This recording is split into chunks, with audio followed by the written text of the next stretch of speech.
My name is Ben Domain, Managing Editor here with WestfordCAT, and this is WestfordCAT News. This week, the Select Board voted unanimously to co-sponsor a proposed bylaw amendment that would regulate future firearms businesses. Is there a motion to co-sponsor the proposed firearms bylaw? So moved. A second? Second. All those in favor? Anita? Aye. Scott? Aye.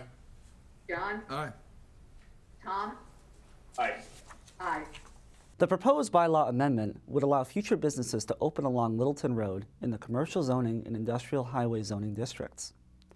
The proposal would allow 4 existing special permits to be issued within Westford. Under the current proposal, the planning board would be the sole special permit granting authority for these new businesses. Additionally, the proposal would establish a number of setbacks. Shops that are subject to review through this bylaw amendment would be unable to open within 500 feet of a school, child care center, religious building, or existing firearms business. In addition, businesses would be unable to open within 500 feet of any facility where the SPGA finds that the primary purpose is to serve persons under age 18 who commonly congregate to participate in scheduled, structured activities. Currently, the proposal would not apply to sportsmen's clubs, such as the Westford Sportsmen's Club or the Stony Brook Fish and Game Association. The bylaw could subject new businesses to review if that business comes to Westford after the public hearing notice is published, and if the proposal is approved at a future town meeting and by the Attorney General's office. So if the planning board, and we expect the planning board meeting on Monday, this agenda item to be relatively brief, they're essentially going to perhaps repeat the same exercise that you folks just did. And if they're amenable moving forward, we're immediately going to work on preparing the public hearing notice. And that would set things up for the public hearing to start sometime in June, either the June 5th or June 20th planning board meeting. But we would have to get the public hearing notice published much sooner than that, perhaps as early as, we would probably send that to the newspapers next week for publication, perhaps the following week. So it all depends on which particular meeting, but we would get the public hearing notice published quickly, and you're absolutely right. It separates those that come in before the public hearing notice versus those that come in after. So they would be subject to the new bylaw once, if it is approved by the AG in town meeting. So Officials believe the proposal could stand up to future legal challenges. And so we did have this language reviewed by town council. They thought it was legally tenable and defensible. After 38 years of service to the town, Captain Mark Valcourt is retiring from the Westford Fire Department. Valcourt began his service in October of 1984 at 16 years old, where he served as a member of the Westford Fire Auxiliary. He began full-time work for the department in July of 1989, where he served as a captain and EMT. Valcourt says he has a number of plans for his retirement, including travel and trade work. Quote, "We're going to be doing a little bit of traveling in the U.S., and I'll be working part-time for a local HVAC company," he told WestfordCAT. Valcourt notes he is grateful to have been able to serve the community and thanked residents for the, quote, "wonderful 38-year career."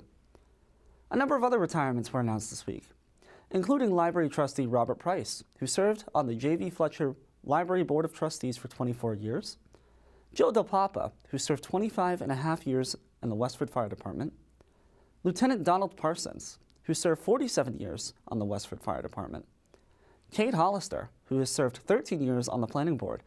Hollister served on a number of other committees and task forces as well, including the Pedestrian Safety Committee, Community Preservation Committee, and the Drew Gardens Task Force, among others. Anita Tonacorn Nguyen, who served 1 term on the Select Board and worked very closely with the Diversity, Equity, and Inclusion Committee. This is Anita's last select board meeting. And if she thought that it was going to go by without us recognizing her service to the town, then she's sadly mistaken. Anita joined the board 3 years ago. Since her time on the board, she has brought her passion, her commitment, both to the town, to its residents, her dedication to transparency, to making sure that whatever we do is open, is public, gives everybody the opportunity to comment. She brought a perspective to the board that we all needed to hear. She challenged one and all of us. She was never afraid to question, and she will be sorely missed by all of us on the board. We certainly hope, Anita, while you may not be on the board anymore, that we will continue to hear your voice, and we will continue to hear your ideas, and we will continue to hear you question us and hold our feet to the fire. So for the 3 years that you have been with us, thank you so very, very much, and we truly will miss you. Thank you so much.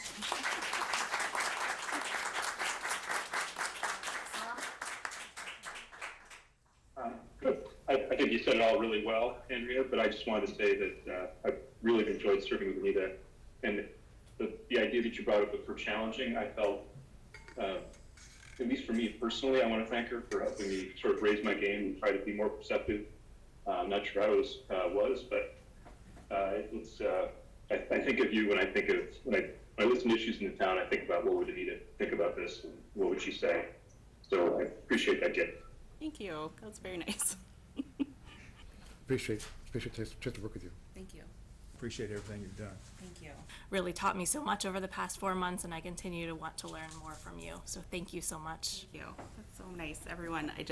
I mean, I didn't have really anything prepared, and I don't want to be super long-winded, but I mean, just thinking through all of the recognitions that we have today, what I learned the most about being on select board, and what I have the most, I mean, I just have the highest amount of respect for all of our volunteers, elected officials, and staff.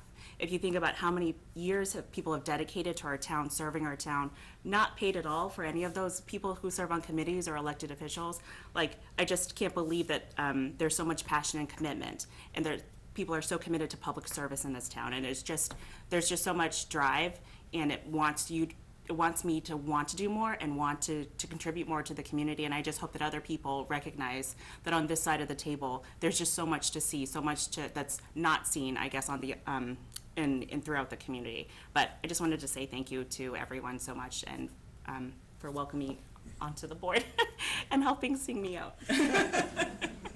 And finally, Gloria Miller, who served 2 terms on the Westford School Committee. Thank you. It has been a rewarding and interesting 6 years. I would not trade this experience for anything. It has been invaluable. It's been educational for me. If I can say one thing that I think I have taken away from this experience on a personal level, it is really that the value of having a growth mindset and grit, and the importance of that, whether you're a student, whether you're an adult, whether you're in the classroom, out of the classroom, it's so invaluable to cultivate those skills for yourself. So if you're a terrible pickleball player, go play pickleball. You'll learn something about yourself. You'll have a great time. If you've never written a novel, go write a novel. You'll learn something about yourself. You'll have a great time. It's wonderful to see how our students grow and change, and if we can cultivate that growth mindset instead of a fixed mindset, that they can always change, they can always grow, they can always recover from a bad day and have a better day the next day. Like, I think if that's the one thing we can instill in our students during their time here and cultivate in our community, that's invaluable. And on a community level, I just have immense respect for everyone who works in education. In every role, in every building, whether they're in the front office or on our custodial staff or in central office, keeping our finances straight, answering the phones, serving lunches to students in the classroom, our ESPs, our administrators. It's astounding to me the number of people that have to A, make the choice to work in education, and that B, have to collaborate together. It is very much the definition of it takes a village or a town. So I hope that is also, while I will not be on the committee, I hope that is something I can take forward with me into the community to remind everyone in the community, whether you have students in the schools or not, it takes a village, it takes a town to educate our young people, and thank you to all of the school staff that make that happen every day. I'd like to take a moment to remind residents that Election Day is Tuesday, May 2nd. Polls are open from 7 a.m. to 8 p.m.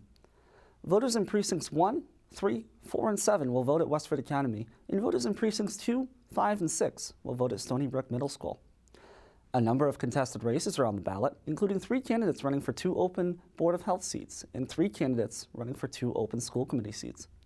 A number of ballots are also up for consideration by voters, including question 1, which would create a debt exclusion for a new town center building at 51 Main Street. This project failed at the March 25th and October 17th special town meeting.